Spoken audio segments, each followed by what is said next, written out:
मतदान म्हणजे नक्की काय हो?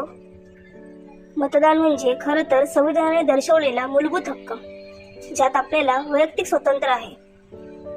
आपलं बहुमूल्य असलेलं मत लोकशाहीत जनहितासाठी आपल्या मर्जीनुसार सुकामासाठी दान करणे म्हणजे मतदान होय.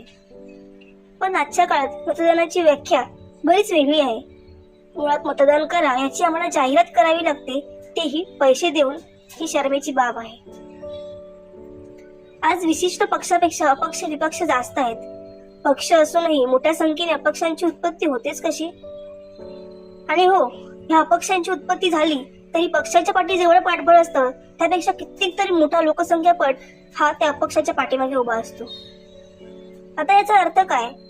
आपण निवडून दिलेल्या पक्षाच्या कामकाजावरती आपण समाधानी नाही याची जाणीव असताना देखील आपण सालाबादप्रमाणे तीच चूक पुन्हा पुन्हा नव्याने करतो. अजूनही आपल्यातल्या माणसाला आपली स्वतःची किंमत कळलेलीच नाही. अजूनही 100, 500, 1000, 2000, एक नारळ, एक वडापाव, बिर्याणी यातही हा आपला माणूस विकला जात आहे. आणि मात्र नंतर निवडणुका झाल्या की मात्र बोंब मारत सुटायचं की सरकार काही काम करत नाही, कुठल्याही प्रकारचा विकास दिसत नाही. मग येणाऱ्या निवडणुकीची वाट पाहायची आणि निवडणुका आल्या की पुन्हा तीच चूक करायची. जिथे जेव्हा सरकार निवडायची वेळ येते तिथे मात्र आपण निष्काळजी दर्शवतो आणि नंतर पुढची काही वर्षे फक्त मनात खंत करत बसतो.